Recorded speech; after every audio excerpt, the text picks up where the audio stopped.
अब कहानी शुरू करते हैं।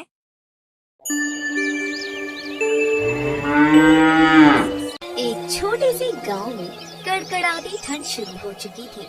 हवाएं इतनी तेज थी कि लोग दरवाजों खिड़कियों में भी सिकुड़कर बैठने लगे थे। उसी गांव में एक लकड़हारे की गर्भवती पत्नी ठंड से कांप रही थी। अब मुझसे ये ठंड और बर्दाश्त नहीं हो रही है जी। अगर कंबल नहीं मिला तो मेरे पेट में पल रहे बच्चे को कुछ नुकसान ना हो जाए। थोड़ी हिम्मत रखो भाग्यवान, मैं कुछ न कुछ जरूर करूंगा। तुम चिंता मत करो, मैं तुझे और तेरे पेट में पल रहे हमारे बच्चे और गोलू को कुछ नहीं होने दूंगा। तुम मेरे पर भरोसा रखो। ऐसा कैसे होगा जी? हमारा घर आपके भाई ने धोखे से छीन लिया। इस कड़ाके की ठंड में न छत है न कपड़े। इस टूटी झोपड़ी में कैसे गुजारा होगा? इसमें इतने छेद है कि सारी ठंडी हवा हमारे घर में आ जाती है। इसकी वजह से घर में भी बहुत जोर की ठंड लगती है। ऐसे में तो हम ठंड से मर जाएंगे जी। तुम सही कह रही हो, मेरे अपने ही मेरे दुश्मन निकले। अब कैसे तुम लोगों को इस ठंड से बचाऊं, कुछ समझ में नहीं आता। मुश्किल से ये मिट्टी और घास की झोपड़ी बनाई है। हाँ पिताजी, मेरे इस पतली सी टी शर्ट में सर्दी नहीं रुक रही। मुझे बहुत ठंड लग रही है, मुझसे बर्दाश्त नहीं हो रहा। अब तो आग जलाने के लिए लकड़ी भी खत्म होने वाली है। यही आखिरी लकड़ी थी जिसे मैंने जला दिया। ठंड से कांप कांप कर तीनों का रंग नीला पड़ चुका था। ये देख लकड़हारा बंसी परेशान हो जाता है।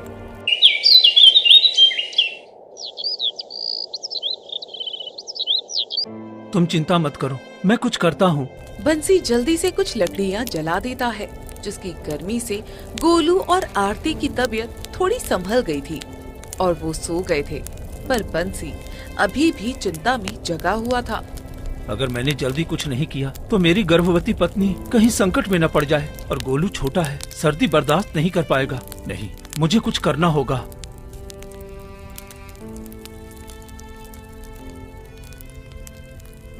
रात के किसी पहर लकड़ियाँ भी खत्म हो जाती हैं और आरती की तबीयत बिगड़ने लगती है।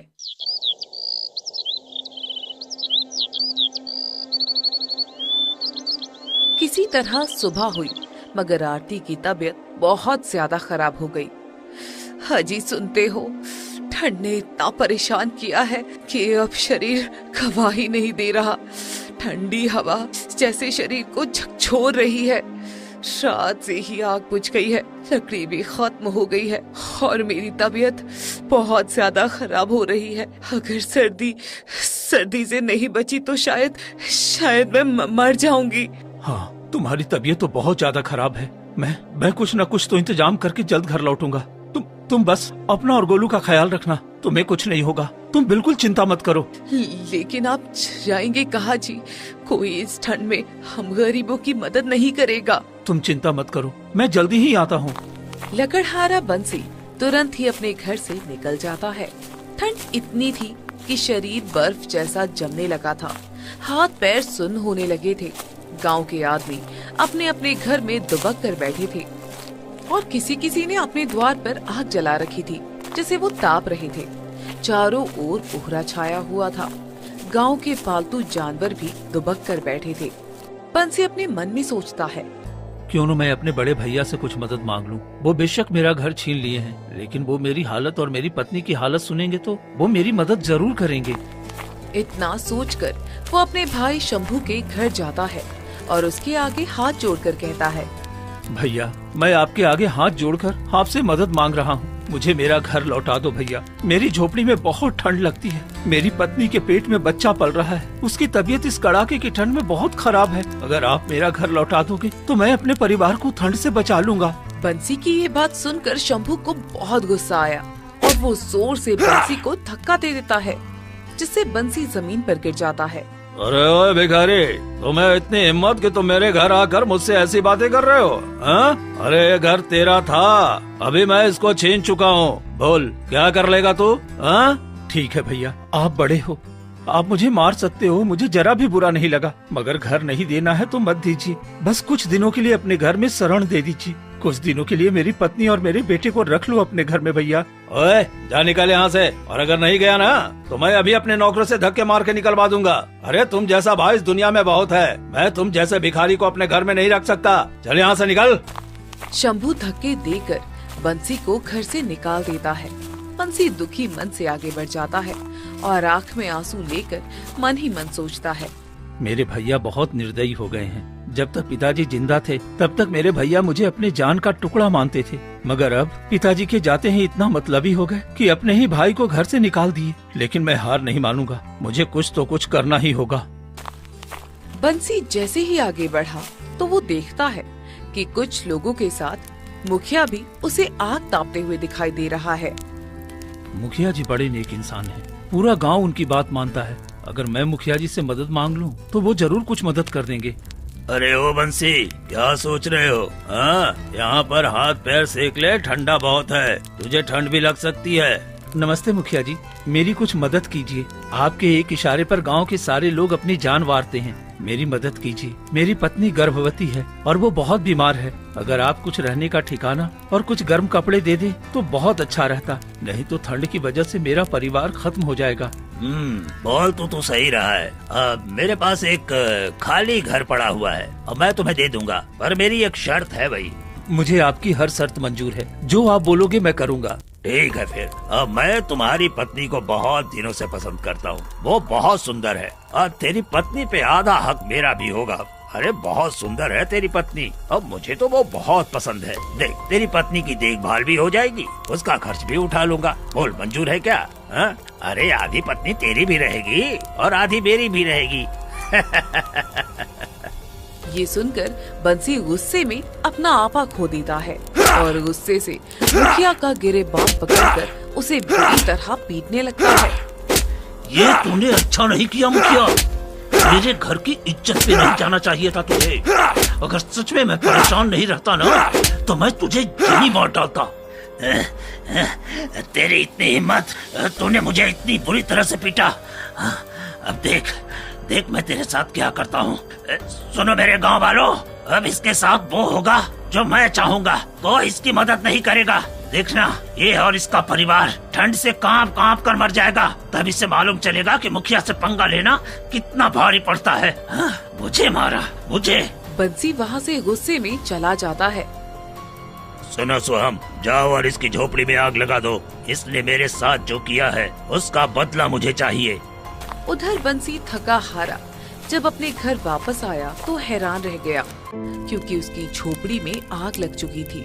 फटे हुए कपड़ों में उसकी गर्भवती पत्नी मर चुकी थी और गोलू ठंड से सिकुड़ते हुए रोए जा रहा था।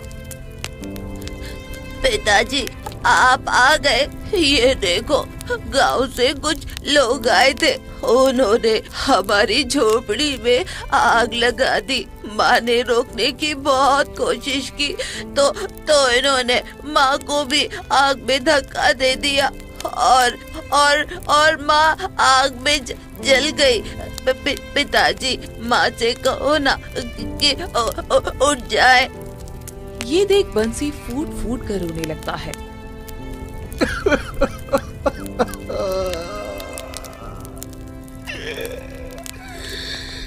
भगवान, ये क्या हो गया भगवान।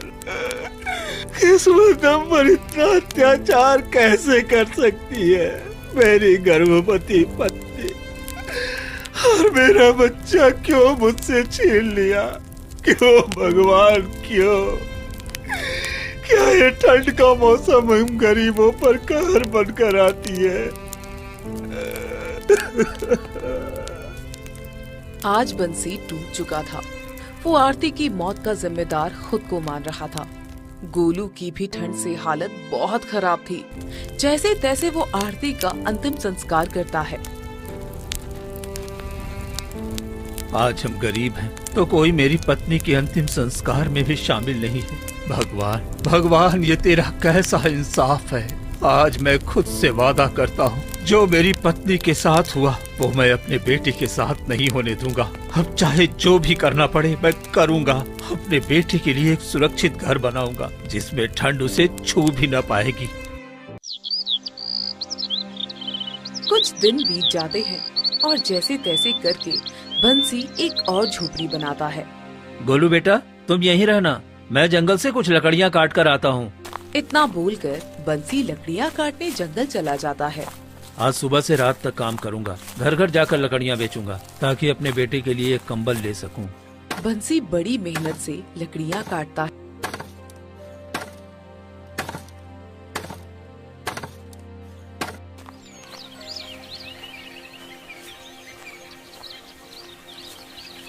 और गांव-गांव जाकर उन्हें बेचने लगता है। लकड़ियाँ ले लो, लकड़ियाँ ले लो, लकड़ियाँ बहुत अच्छी जलती है, सर्दी में काम आएगी, ठंड से बचने में काम आएगी, और घर का खाना भी बनाओ। आओ आओ जल्दी आओ, लकड़ियाँ ले लो, लकड़ियाँ बिल्कुल सूखी लकड़ियाँ। तेरी लकड़ियाँ अब यहाँ कोई नहीं खरीदेगा भाई।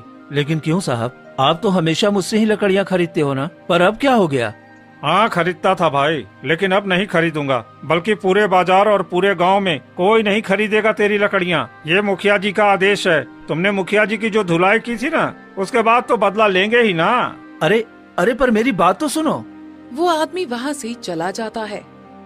ऐसा कैसे कर सकते हैं मेरे साथ मुखिया जी? मैं भी हिम्मत नहीं हारूंगा, घर घर जाके लकड़ियाँ बेचूंगा। बंसी लकड़ियों की गठरी सर पे रखकर घर घर जाकर लोगों से मिन्नत करता है। ऐसे ही 2-3 दिन बीत जाते हैं, पर कोई बंसी से लकड़ियाँ नहीं खरीदता। वो थक हार कर घर जाता है। मुखिया जी की वजह से कोई लकड़ी नहीं खरीद रहा मुझसे, ऐसे कैसे गुजारा होगा? अब गोलू ठंड और बर्दाश्त नहीं कर पाएगा, अब तो इसको बुखार भी हो गया है। हे भगवान, अपनी पत्नी की रक्षा तो मैं नहीं कर सका, कम से कम मेरे बेटे को ही सही सलामत रख लेना भगवान। अगले दिन बंसी सीधा राजमहल पहुंच जाता है और राजा के आगे हाथ जोड़कर विनती करता है। कौन है तू इतनी ठंडी में फटे कपड़े पहनने वाला इंसान? महाराज, मैं एक गरीब लकड़हारा हूँ। मेरी बीवी जो गर्भवती थी, लेकिन वो ठंड से मर गई है और मेरे बेटे की तबीयत भी खराब रहती है। कुछ मदद कीजिए महाराज, सर छुपाने की जगह दे दीजिए। अरे तेरे जैसे राज्य में लाखों गरीब घूम रहे हैं, अगर मैं सबको घर देते फिरा तो मैं कंगाल हो जाऊंगा। चल जा यहाँ से निकल। भगवान के लिए ऐसा मत कीजिए महाराज, बस मेरे बेटे को जीवन दान दे दीजिए। बदले में आप कहोगे तो अपना सर काटकर आपके कदमों में रख दूंगा। ये सुनकर राजा सोच में पड़ जाता है। ठीक है, मैं तुमको वो सब दूंगा जो तुमको चाहिए, पर तुमको जंगल के बीचों बीच बर्फीली तालाब के अंदर जाना होगा। वहाँ एक ताज मिलेगा, तुमको वो लाना होगा। बदले में जो तुमको चाहिए वो सब मिलेगा। क्या वो तालाब जो जंगल के बीचों बीच है, जिसमें बर्फ जमी है, अगर उसे किसी ने छुआ तो इंसान 2 मिनट में मर जाएगा? हाँ जानता हूँ, उसके अंदर जाकर तुम्हारी मृत्यु भी हो जाएगी, पर तुम्हारी कुर्बानी से मुझे वो ताज मिल जाएगा। तुम मर जाओगे, पर तुम्हारे बेटे को मैं राजकुमार बनाकर रखूंगा। बंसी कुछ पल सोचता है, फिर बोलता है। ठीक है, अगर मेरे बेटे की खुशियों की यही कीमत है तो मुझे मंजूर है महाराज। मैं जाऊंगा और अपनी जान भी दे दूंगा। बंसी वहाँ से चला जाता है। ये आपने क्या किया महाराज? ये गलत होगा। अगर ये सच में मर गया तो अब तुम्हारी इतनी हिम्मत कि अब तुम हमसे सवाल करोगे? अरे पहले भी कितने लोग भेजे हैं हमने, सब के सब मारे गए। इसका मतलब ये नहीं कि हम कोशिश करना छोड़ दें। नहीं महाराज, अगर आपका सच सबके सामने आ गया तो। ये सुनकर राजा गुस्से से मंत्री को जान से मारने की धमकी देने लगा। हमारा सच कोई नहीं जान सकता। अगर तुमने किसी को बताया तो तेरा सर कलम करवा दूंगा। हमें वो ताज चाहिए और कीमत पर चाहिए। और रही बात उस गरीब इंसान की, वो तो खुद ही मर जाएगा और उसका बेटा ठंड से कांप कांप कर मर जाएगा। कोई हमारा सच कभी नहीं जान पाएगा, कभी नहीं। राजा वहाँ से गुस्से में चला जाता है। हे भगवान, इस बेचारे बंसी की रक्षा करना। सालों से जो राज दफन है अब तो सबके सामने आ जाए। आखिर और कितनी जाने जाना बाकी है उस ताज के पीछे। मुझे माफ कर देना मेरे बेटे, मेरे पास तुझे बचाने का और कोई रास्ता नहीं है। मेरी मौत ही तुझे जिंदगी देगी। मेरे जाने के बाद तुझे एक सुखी जीवन मिलेगा। राजा के गलत इरादों से अनजान बंसी बर्फीली ठंड में जंगल की ओर निकल पड़ा और तालाब की तरफ जाने लगता है। कुछ दूर जाने के बाद सामने बर्फ और पानी से भरे तालाब को देखकर बंसी का शरीर ठिठुर जाता है, जैसे मौत उसके सामने खड़ी थी। वो हिम्मत करके तालाब के अंदर जाता है, लेकिन तालाब के अंदर एक गुफा थी जहाँ सोने का ताज रहस्यमयी तरीके से चमक रहा था। अरे ये क्या, मैं तो जिंदा हूँ। मैं तो तालाब के अंदर आ गया था और यहाँ तो पानी भी नहीं है और ये गुफा है और ये वही ताज है जो महाराज को चाहिए था। जैसे ही बंसी ने ताज को छुआ, अचानक जोर से झटका लगा। ये क्या था? मुझे करंट क्यों लगा? ये ताज छूना या पाना इतना आसान नहीं है। बोल, क्या चाहिए तुझे? बेपनाह धन दौलत या फिर कुछ और? नहीं, मुझे बस मेरे बेटी की सलामती चाहिए। वो ठंड से मर रहा है। पहले ही मैं अपनी पत्नी को खो चुका हूँ, अब मैं अपने बेटे को खोना नहीं चाहता। और अगर मैं कहूँ कि ये ताज अगर तू राजा को ना दे तो तेरा जीवन बदल जाएगा, बोल, करेगा राजा के साथ धोखा? नहीं, मैं केवल ईमानदारी को चुनूंगा और अपने बेटे की सलामती चाहूंगा। अपनी पत्नी को तो नहीं बचा पाया, बस अपने बेटे को बचाना चाहता हूँ। ठीक है, मैं तुझे दो रास्ते देता हूँ। पहला, दुनिया में सबसे ज्यादा धनी तुझे बना दूं, या फिर गरीबी वाली जिंदगी और तेरी पत्नी वापस कर दूं। नहीं, मुझे धन नहीं, मुझे मेरी पत्नी चाहिए। उससे कीमती इस दुनिया में मेरे लिए कुछ नहीं है। अचानक ताज से एक रोशनी निकलती है और वो एक राजा में बदल जाता है। धन्यवाद मुसाफिर, तेरी वजह से आज मैं फिर इंसान बन गया। आप कौन हैं? मैं ही असली राजा हूँ। जो मेरे सिंहासन पर है वो नकली राजा है। वो मेरा मित्र था। मेरे पास एक जादुई ताज था जिसे वो हासिल करना चाहता था, जो मुझे एक बाबा ने हिफाजत करने को दिया था, लेकिन वो मुझसे छीनना चाहता था। मैंने देने से मना कर दिया और इस ताज की हिफाजत के लिए मैं इसे तालाब में फेंक दिया था। ये देख, गुस्से में उसने मुझे जादू से इस तालाब में कैद करवा दिया था और मैं यहाँ उसके जादू में कैद हो गया था। उसके बाद वो दुष्ट नकली राजा खुद मेरे राज्य पर कब्जा कर लिया।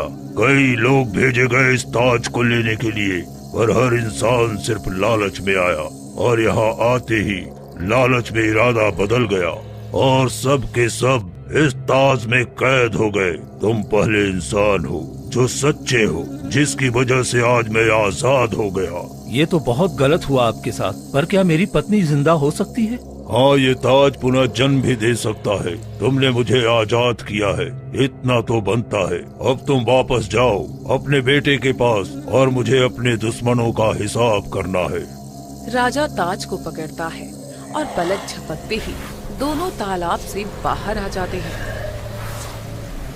तुम्हारा कर्जदार हूँ मैं बंसी, तुम जाओ, तुम्हारा भाग्य तुम्हारा इंतजार कर रहा है। मैं भी महल जाता हूँ। राजा महल जाता है और नकली राजा को ताज की मदद से कैद कर लेता है और अपना राज्य वापस ले लेता है। आप आ गए महाराज, कब से आपकी राह देख रहे थे हम राज्य वाले। हाँ मंत्री जी, उस बंसी ने हमें आजाद करवा दिया। सच में वो बहुत नेक इंसान है। इधर बंसी अपनी झोपड़ी की तरफ जा रहा था। कैसे जाऊं घर? गोलू भूखा होगा, आज फिर खाली हाथ जा रहा हूँ। हे भगवान, लगता है मेरा नसीब ही फूटा है। बंसी सर्दी से कांपते हुए जैसे ही झोपड़ी के पास पहुँचा, वो हैरान रह गया। पिताजी, ये देखो, हमारी झोपड़ी एक खूबसूरत और बड़ी हवेली में बदल गई है। और ये देखो, मेरे पास बहुत सारे कपड़े भी है और बहुत सारा खाना भी। और हाँ, अंदर कई मटकों में भरा हुआ ढेर सारा खजाना भी है। और तो और वो देखो पिताजी, माँ भी वापस आ गई। बंसी ने देखा कि गर्भवती आरती खाट पर लेटी हुई थी। हाँ जी, आप कहाँ गए थे? खाना लग गया है, जल्दी जल्दी खा लीजिए। इसका मतलब तुमको कुछ भी याद नहीं है आरती? तुम वापस कैसे आ गई? आप भी ना, कैसी बातें करते हैं जी। बच्चा होने वाला है मुझे, ऐसे में कहाँ जाऊंगी मैं? आप जल्दी से धाई को बुला लीजिए, प्रसव पीड़ा शुरू हो गई है मुझे। बंसी की तो खुशी का ठिकाना ही नहीं था। बंसी तुरंत भाई को बुलाता है और थोड़ी ही देर में आरती को एक खूबसूरत बेटा पैदा होता है। आज मैं बहुत खुश हूँ, बहुत खुश। जिस तरह से सर्दी मेरे लिए कहर बन गई थी, आज उसी तरह वरदान बन गई है। लेकिन ये सर्दी बस मेरे लिए नहीं, बाकी गांव वालों के लिए भी वरदान होगी। बंसी ढेर सारा खजाना उठाता है और गांव के चौराहे पे जाता है। आज के बाद इस गांव में कोई सर्दी से नहीं मरेगा। आओ आओ आओ, जिसको धन की, छत की, कंबल की, कपड़ों की, खाने की तंगी है, मैं उसे धन दूंगा। आओ आओ आओ। ये देख गांव के सभी लोग हैरान हो जाते हैं। वहीं मुखिया और बंसी के भाई के तो होश ही उड़ गए थे। अरे दद्दा रे दद्दा, इसका तो मैंने सब कुछ छीन लिया था, फिर ये इतना धनी कैसे हो गया, जैसे इसके हाथ कोई खजाना लग गया हो। तो सही कह रहा है शंभू, मैंने तो पूरे गांव को इसके खिलाफ कर दिया था, फिर ये इतना धनी कैसे हुआ? अरे राजा के महल के जैसा घर है इसका, मैं अभी देख कर आ रहा हूँ। ये भगवान, ये तो गांव का सबसे धनी आदमी हो गया। अगर इसने मुझसे अपनी दुश्मनी निकाली तो ये मुझे गांव से न निकाल दे। इससे पहले मैं इससे माफी मांग लेता हूँ। सारे गांव वाले बंसी की जय जयकार कर रहे थे और उसके बच्चे को दुआएं दे रहे थे और साथ ही सबके शर्म से सिर नीचे झुके हुए थे। मुखिया उसके सामने हाथ जोड़ लेता है। मुझे माफ कर दो बंसी, मैंने तुम्हारे साथ इतना गलत किया। गांव वालों ने तुम्हारे साथ इतना गलत किया, उसके बावजूद तुम गांव वालों के लिए इतना कर रहे हो। मैं आप लोगों जैसा नहीं हूँ मुखिया जी। सर्दी का कहर मैंने झेला है, इसलिए मैं चाहता हूँ कि मेरे अलावा सर्दी का कहर कोई और न झेले। इसलिए मेरे होते हुए कोई सर्दी नहीं झेलेगा, सब चैन से जिएंगे। पूरा गांव अब सर्दी के कहर से महफूज था। बंसी की ईमानदारी ने सबकी गरीबी मिटा दी थी और आज पूरा गांव बंसी से माफी मांग रहा था।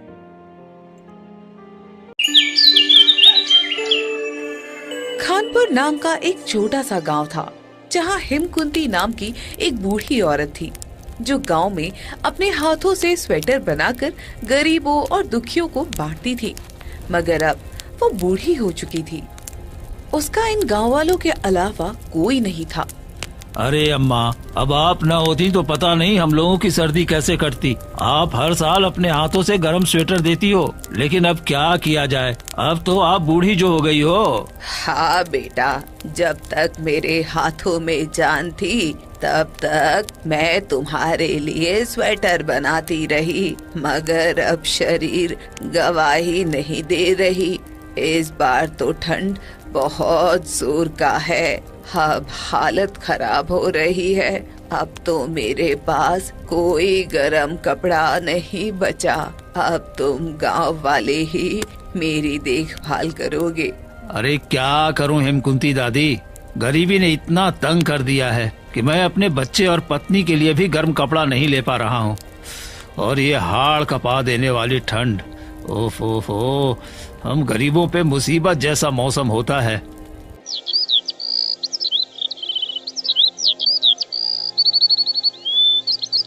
समय बीतता है। हिमकुंती दादी का ठंड के कारण हाथ और पैर अब काम नहीं करते।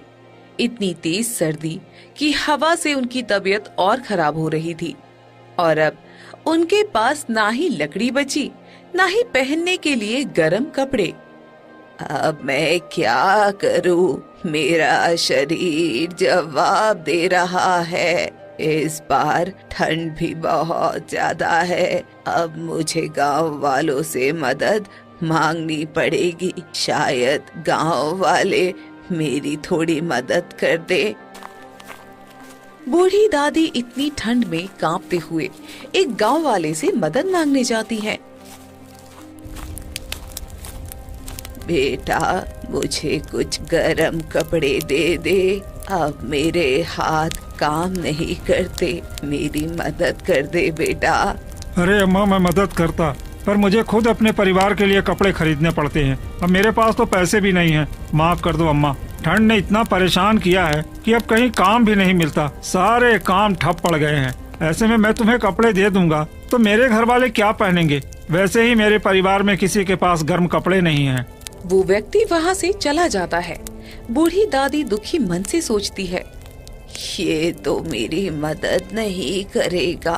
अब मुझे मुखिया के पास जाना होगा। उसे हर साल सबसे ज्यादा स्वेटर दिए हैं, वो मेरी मदद जरूर करेगा। फिर बुढ़िया बेचारी इतनी जोर की ठंड में कांपते हुए मुखिया के घर जाती है।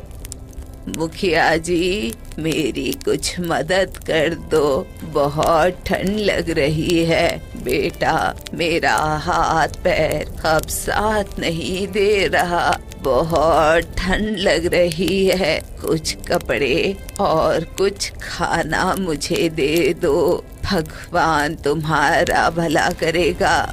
अम्मा, मैं गांव के जवानों के लिए व्यवस्था कर रहा हूँ। तुम जैसे बूढ़ों को स्वेटर देकर क्या फायदा?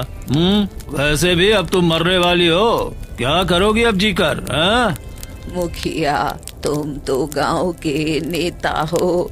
बूढ़ों से लेकर बच्चों तक सबकी देखभाल तुम्हारी जिम्मेदारी है। तुम अपनी जिम्मेदारी से मुंह नहीं मोड़ सकते। अच्छा, अब तुम मुझे सिखाओगी कि मुझे क्या करना चाहिए और क्या नहीं। अगर अपनी भलाई चाहती हो तो यहाँ से चली जाओ, नहीं तो मुझसे बुरा कोई नहीं होगा। हिमकुंती वहाँ से चुपचाप निकल जाती है।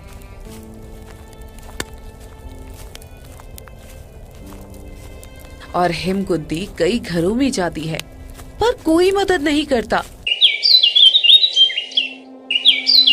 2-3 दिन गुजर जाते हैं। ठंड और भूख से वो कमजोर होकर, हे भगवान, अब मैं क्या करूं? भूख भी लगी है, बहुत ठंड भी लग रही है। जिन लोगों को मैंने अपना बच्चा समझा, उन्होंने मुझे अकेला छोड़ दिया। ये लोग कितने खुदगर्ज हैं। हिमकुंती दादी रोते हुए घने जंगल में चली जाती है।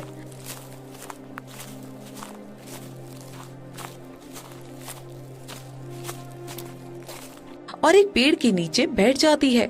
चारों तरफ कोहरा और ठंडी हवा शरीर को जमा रही थी। हे ऊपर वाले, इस बुढ़िया की कोई नहीं सुनने वाला है। मैंने इन्हें अपना बच्चा समझा, पर किसी ने मुझे इंसान भी नहीं समझा। मैं इन गांव वालों को श्राप देती हूँ कि जिस तरह मैं ठंड और भूख से तड़प रही हूँ, ये सब भी इसी तरह तड़पेंगे। जब तक पश्चाताप नहीं करेंगे, तब तक ठंड इतनी पड़ेगी कि सभी का जीना मुश्किल हो जाएगा और कभी भी धूप नहीं निकलेगी। ठंड इतनी थी कि शरीर बर्फ जैसा जमने लगा था और हिमकुंती दादी वहीं तड़प तड़प कर अपना दम तोड़ देती है।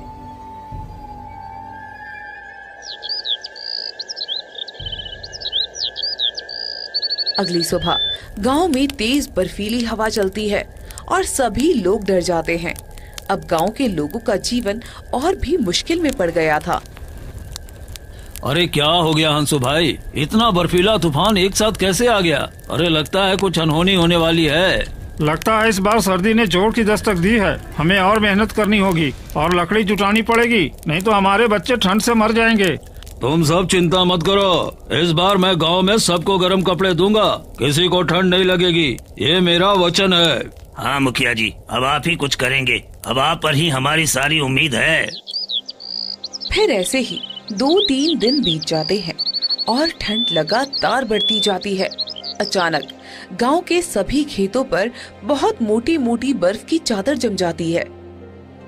अरे ये क्या हो गया, मेरे सारे फसल पर इतने मोटे मोटे बर्फ के चादर पड़ गए। मेरी तो सारी फसल ही बर्बाद हो गई। हे भगवान, अब मैं क्या करूं? मैं अपने बीबी बच्चे को कैसे और कहां से खिलाऊंगा? अरे कुछ तो रहम करो ऊपर वाले। अरे रामचरण चाचा, मेरा भी सारा फसल बर्बाद हो गया। इस बर्फीले तूफान ने तो हम सबको सड़क पर ला दिया है। ये ठंड भी इतनी है कि अंदर से हड्डी तक कपा देती है। अब क्या होने वाला है हमारे गांव में? पूरे गांव में हाहाकार मच जाता है। ठंड से सभी परेशान हो गए थे। अरे लगता है जरूर कोई कहर बरसा रहा है हमारे गांव पर। इतने वर्षों में कभी मैंने ऐसी ठंड नहीं देखी जैसी ठंड इस बार हो रही है। तुम लोग सच कह रहे हो। मुझे भी अब समझ में नहीं आ रहा है कि मैं अपने गांव को कैसे बचाऊं। अरे मैं भी थक गया हूं। मेरी भी फसल बर्बाद हो गई है और पता नहीं जब आग जलाते हैं तो आग भी ठंडी पड़ जाती है, वो भी जलने का नाम नहीं लेती है। ऐसे ही दिन बीतते हैं और गांव की मुसीबत बढ़ती जाती है। वहीं रघु नाम का एक लकड़हारा अपनी झोपड़ी में बैठकर रो रहा होता है। हे भगवान, अब मैं क्या करूं? ये ठंड बढ़ती जा रही है और मेरे बेटे की तबीयत भी खराब होती जा रही है। ऐसे में मुझे कुछ समझ में नहीं आ रहा कि मैं क्या करूं। और तो और इतनी ठंड में हमारे पास एक भी गर्म कपड़ा भी नहीं है। आपको कुछ करना होगा जी। हमारा बेटा ठंड से कांप रहा है और हमारे पास ढंग के गर्म कपड़े भी नहीं है। ये ठंडी तो बहुत बढ़ती जा रही है और ये चादर जो हमारे बच्चे पर है इसमें तो 100 छेद है। पूरी हवा मेरे बच्चे के शरीर में लग रही है। आप किसी से एक चादर मांग कर लाइए ना, नहीं तो इसकी तबीयत और खराब हो जाएगी। मैं गाँव वालों से कुछ मदद मांग कर देखता हूँ, तब तक तुम इसका ख्याल रखो। कड़ाके की ठंड पड़ रही थी। हवा इतनी सर्द थी कि हर सांस जैसे बर्फ बनकर गले में अटक रही थी। रघु कांपते हुए बाहर निकला। चारों तरफ कोहरा फैला था। पेड़ों पर ओस जमी हुई थी। थोड़ी दूरी पर जोखन अलाव के पास बैठा हाथ सेक रहा था। रघु कांपते हुए उसकी ओर बढ़ा। भाई साहब, एक चादर या स्वेटर कुछ भी दे दो। मेरे बच्चे को बुखार है और वो ठंड से कांप रहा है। मेरे पास कुछ भी नहीं है उसे ढकने के लिए। अरे रघु, तू पागल हो गया है क्या? देख जरा चारों ओर, पूरा गांव बर्फ की चादर में दबा पड़ा है। अरे हम खुद ठंड से कांप रहे हैं और तुम उसे गर्म कपड़े मांगने आया है। जा जा जा यहाँ से, नहीं तो ठंड के साथ तेरी बातों से भी जान निकल जाएगी।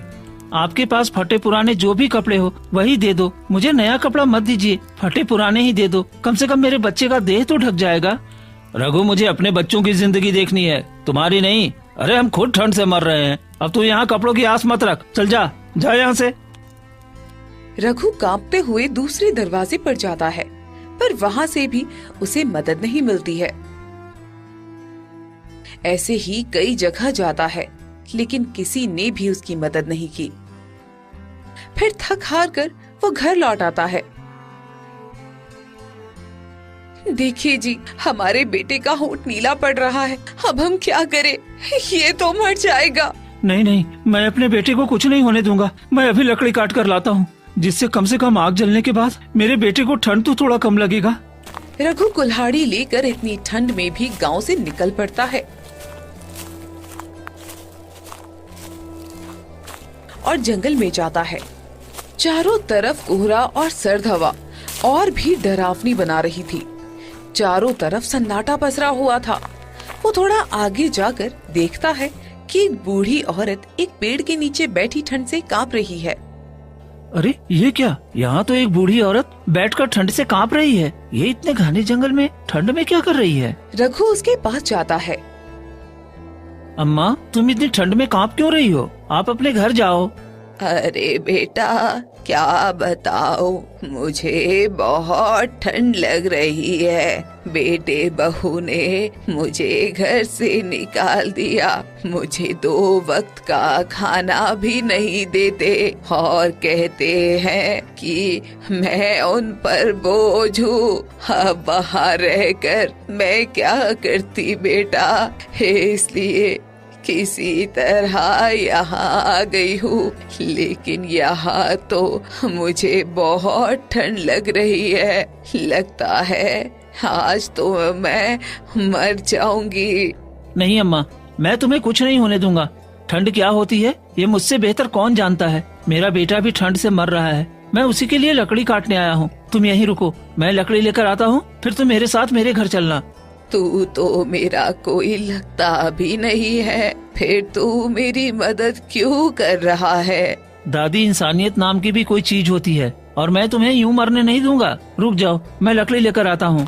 रघु आगे बढ़ जाता है और लकड़ियाँ काटता है और कुछ देर बाद लौटता है, पर वो बूढ़ी औरत वहाँ नहीं होती।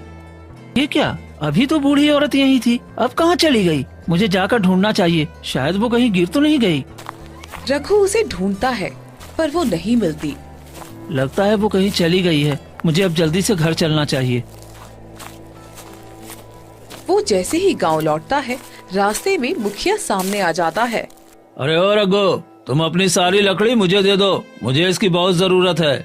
नहीं, ये लकड़ी मैं आपको नहीं दे सकता, मेरा बच्चा ठंड से कांप रहा है, इसलिए ये लकड़ी तो मुझे लेकर जाना है। तो एक आम आदमी होकर मुखिया से जुबान लड़ाता है, इसकी भारी कीमत चुकानी पड़ेगी तुम्हें। लकड़ी मुझे दे दे, नहीं तो ये तुम्हारे लिए अच्छा नहीं होगा। मुखिया जबरदस्ती लकड़ियाँ छीन लेता है। रघु वहीं बैठकर फूट फूट कर रोने लगता है। हे भगवान, अब मैं क्या करूं? मैं इतनी मेहनत से लकड़ियां काट कर लाया था ताकि मेरे बेटे को थोड़ी गर्माहट मिल सके, लेकिन इस मुखिया ने तो वो भी छीन लिया। अब अगर फिर से लकड़ी काटने गया तो रात हो जाएगी, तब तक मेरा बेटा तो ठंड से मर जाएगा। रघु रोता हुआ घर पहुंचता है। देखिए जी, मेरा बेटा कुछ बोल नहीं रहा है, मैं कब से इसे बुला रही हूँ, लेकिन ये कोई जवाब नहीं दे रहा है। नहीं, ऐसा नहीं हो सकता, मेरे बेटे को कुछ नहीं हो सकता। रघु डरते हुए राजू के पास जाता है। राजू बेटा, राजू बेटा, अरे उठना, क्या हो गया तुम्हें? अरे उठना, क्या हो गया तुम्हें? तुम कुछ बोल क्यों नहीं रहे हो? पर राजू नहीं बोलता। उसका चेहरा और शरीर नीला पड़ चुका होता है। नहीं, तुम मुझे छोड़कर नहीं जा सकते बेटा, मैं तुम्हें कुछ नहीं होने दूंगा। हे भगवान, ये तुमने क्या कर दिया? अगर राजू को कुछ हो गया तो मैं भी जिंदा नहीं रहूंगी। नहीं, मेरे बेटे को कुछ नहीं हो सकता। उसका चेहरा और शरीर पूरा नीला क्यों न पड़ जाए, मैं उसे बचा कर ही रहूंगा। मैं उसके लिए कुछ न कुछ जरूर करूंगा। अगर आपको मेरे बेटे को बचाना है तो बस एक ही उपाय है। वो क्या उपाय है? यहाँ से आगे घने जंगल में एक साधु महाराज रहते हैं, उन्हीं के पास जाकर आपको कोई उपाय ढूंढना होगा। उनकी मदद से हम अपने बेटे को ठीक कर सकते हैं। ठीक है, मैं उस साधु महाराज के पास जाऊंगा। अगर हमारे बेटे को ठीक करने का कोई उपाय है तो मैं जरूर करूंगा। रघु घर से निकल पड़ता है और ठंड से कांपते हुए घने जंगल की ओर बढ़ता है। हे भगवान, मेरा पूरा शरीर ठंड से कांप रहा है, लेकिन मुझे हिम्मत नहीं हारनी है। मुझे किसी तरह आगे चलना ही होगा। वो आगे बढ़ता रहता है और थोड़ी देर बाद साधु महाराज की कुटिया पर पहुंचता है। क्या हो गया बच्चा, तो इतनी ठंड में मेरी कुटिया के पास क्यों आया है? देख, तेरा चेहरा नीला पड़ रहा है, तो मर जाएगा। साधु महाराज, मैं जीकर भी क्या करूंगा जब मेरा बेटा ही मर रहा हो। मैं एक बाप होकर ये दृश्य देख रहा हूँ, इससे अच्छा तो मैं ही मर जाऊं। बताओ क्या दिक्कत है? तुम इतने परेशान क्यों हो? इतनी ठंड में तुम्हें जंगल में नहीं आना चाहिए था। साधु महाराज, पता नहीं इतनी ठंड कहाँ से आ पड़ गई। साधु महाराज, पता नहीं इतनी ठंड कहाँ से पड़ गई है। हमारे गांव का बुरा हाल है और मेरा बेटा तो ठंड के मारे मर रहा है। मैं कई गांव वालों से मदद भी मांग रहा हूँ, पर कोई मेरी मदद नहीं कर रहा है। ये सब कोई साधारण ठंड नहीं है, तुम्हारे गाँव पर श्राप लगा है। हमारे गांव पर श्राप? ये कैसे हो सकता है साधु महाराज? ये एक हिमकुंती नामक औरत की वजह से हुआ है। वो तुम सबकी मदद करती थी। वो बूढ़ी होने के बाद सभी गांव वालों से मदद मांगी, पर किसी ने उसकी मदद नहीं की। वो ठंड के मारे एक पेड़ के नीचे बर्फ की मूर्ति बन गई और उसी वक्त उसने श्राप दिया था पूरे गांव को कि जिस तरह मैं ठंड से तड़प तड़प कर मर रही हूँ, उसी तरह गांव में भी सभी एक एक करके ठंड से तड़प तड़प कर मरेंगे। मुझे यकीन ही नहीं हो रहा है, पर अब इस श्राप से हम अपने गांव वालों को कैसे बचाएंगे? उसके लिए तुम सबको उसकी मूर्ति के पास जाना होगा, जो जंगल के बीच एक पेड़ के पास है, और उससे माफी मांगनी होगी। अगर आत्मा शांत हो गई और उसने तुम सबको माफ कर दिया, तब ये श्राप हटेगा। ठीक है, लेकिन मेरे बेटे को किसी तरह से ठीक कर दो साधु महाराज। मैं आपके आगे हाथ जोड़ता हूँ। चिंता मत करो, जैसे ही श्राप हटेगा तुम्हारा बेटा भी ठीक हो जाएगा। ठीक है, मैं ये करने के लिए तैयार हूँ। मैं अभी चलता हूँ। रघु गांव में आता है और तभी देखता है कि अचानक मुखिया फूट फूट कर रो रहा होता है। हे भगवान, अब मैं क्या करूं? मेरी पत्नी अब मरने वाली है, उसका पूरा शरीर नीला पड़ गया है। कोई तो रक्षा करो, कोई तो बचा लो मेरी पत्नी को। अरे मेरी बेटी का भी पूरा शरीर नीला पड़ गया है। हम लोग इतना स्वेटर रजाई रखे हुए हैं, फिर भी ठंड दूर जाने का नाम ही नहीं ले रही है। ये सब श्राप है हमारे गांव पर। आप लोगों ने हिमकुंती अम्मा के साथ जो अन्याय किया है उसी का परिणाम है। हिमकुंती, वो बूढ़ी औरत। अरे रघु, तुम कहीं पागल तो नहीं हो गए हो? श्राप नाम का कोई चीज नहीं होता, तुम अंधविश्वास में पड़ गए हो। तुम लोगों ने उसे परेशान किया, उसने सबको अपना बच्चा समझकर मदद की, लेकिन जब उसे मदद की जरूरत थी तब किसी ने उसकी मदद नहीं की। उसकी आत्मा ने बद्दुआ दी और अब ये सब हमारे ऊपर बरस रहा है। अब रघु, तुम ही कोई रास्ता दिखा दो। हम लोगों को कुछ नहीं दिखता, हमें बस इस श्राप से आजाद करा दो। हम सबको मिलकर हिमकुंती अम्मा की बर्फ की मूर्ति के पास जाना होगा और उनसे माफी मांगनी होगी। अगर वो माफ कर देंगी तो हम सब इस श्राप से आजाद हो सकते हैं। ठीक है, तो हम सब चलने के लिए तैयार हैं। चलो चलते हैं। सब मिलकर वहाँ जाते हैं। तभी एक पेड़ के नीचे बर्फ की मूर्ति दिखाई देती है। सभी रुक जाते हैं। यहाँ तो सिर्फ ये बर्फ की मूर्ति है और कुछ नहीं दिखाई दे रहा है। ये कोई और नहीं बल्कि यही हिमकुंती अम्मा की मूर्ति है जो ठंड से जम गया है। हमें माफी मांगनी होगी। हमें माफ कर दो हिमकुंती अम्मा, हमने आपके साथ गलत किया, हमने आपको ठुकराया, हमने आपकी मदद करने से मना किया। आप इस तरह हमारे गांव पर श्राप मत दीजिए, बच्चों का क्या कसूर है इसमें। तभी एक तेज रोशनी फैलती है और हिमकुंती दादी की आत्मा वहाँ प्रकट होती है। तुम लोगों को मैं कभी माफ नहीं करूंगी। तुम लोगों ने मुझे मजबूर कर दिया। मैंने तुम्हें अपना बच्चा समझकर तुम्हारी मदद की थी, पर तुमने मेरी मदद नहीं की। तुम लोगों पर यही श्राप बरसेगा। तुम सब चले जाओ यहाँ से। अम्मा, ऐसा मत करो अम्मा, मेरा बेटा भी मरने वाला है। तुम अपना श्राप वापस ले लो अम्मा, तभी मेरा बेटा बच पाएगा। नहीं तो मेरा बेटा मर गया तो मैं भी मर जाऊंगा। ऐसा मत करो अम्मा। तुम दिल के बहुत नेक हो रघु। वो बूढ़ी औरत जो जंगल में तुमसे मदद मांग रही थी, वो मेरी आत्मा की परीक्षा थी। मैं देख रही थी कि तुम भी बाकी गांव वाले जैसे हो क्या, पर तुमने उसकी मदद करने को सोचा।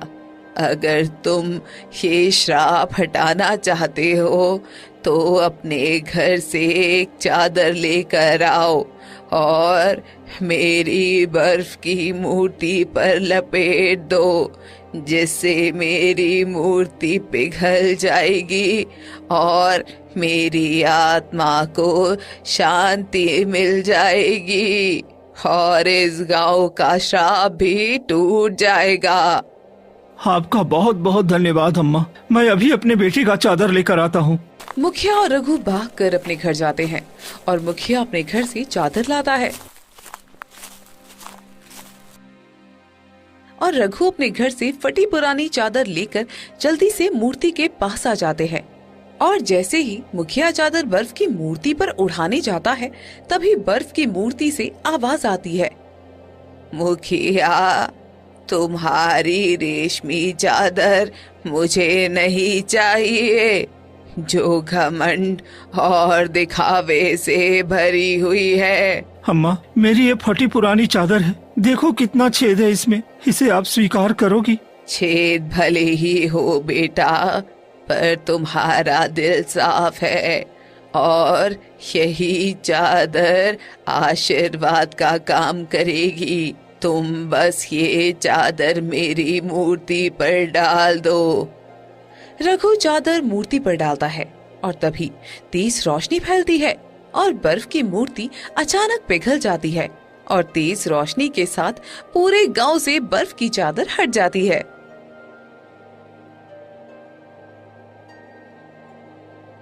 हे भगवान, तेरा बहुत बहुत शुक्र है कि हमारे गांव से अब हेमकुंती का श्राप हट गया है। मुझे माफ कर दो रघु, मैंने बहुत बड़ी गलती की कि मैंने तुम्हारा अपमान किया और तुम सच में हमारे गांव के देवता निकले। सभी रघु की तारीफ करने लगते हैं और खुश हो जाते हैं। रघु जब अपने घर जाता है तो देखता है कि उसका झोपड़ी का घर एक महल में बदल चुका था और उसके घर में ढेर सारे गर्म कपड़े थे और उसका बेटा बिल्कुल सही हो गया था। अरे जी, देखिए ना क्या हो गया, हमारा झोपड़ी का घर महल बन गया और हमारे पास गर्म कपड़ों का भंडार भी हो गया। ये सब हेमकुंती अम्मा का चमत्कार है। अम्मा ने हमारी गरीबी की जिंदगी बदल दी। सच में अम्मा कोई औरत नहीं, साक्षात देवी थी। अब मेरा बेटा राजू बिल्कुल ठीक है। सच में ये वरदान है, हमें इसे अच्छे से निभाना चाहिए। हाँ, तुम ठीक कहती हो। अब जितना भी हमारे पास गर्म कपड़े और धन आया है, इससे मैं सभी गरीब दुखियों की मदद करूँगा ताकि कोई भी ठंड में दुखी न हो और किसी का बच्चा तड़प तड़प कर न मरे। फिर रघु और सुगंधा जितना भी धन और कपड़े थे गांव के गरीब दुखियों को दे देते हैं और सबकी ठंड अच्छी तरह कट जाती है और सब खुशी खुशी रहने लगते हैं। अगर आपको हमारी कहानियाँ पसंद आ रही हैं, तो एक छोटी सी रिक्वेस्ट है, कृपया हमारे चैनल को लाइक और सब्सक्राइब जरूर करें।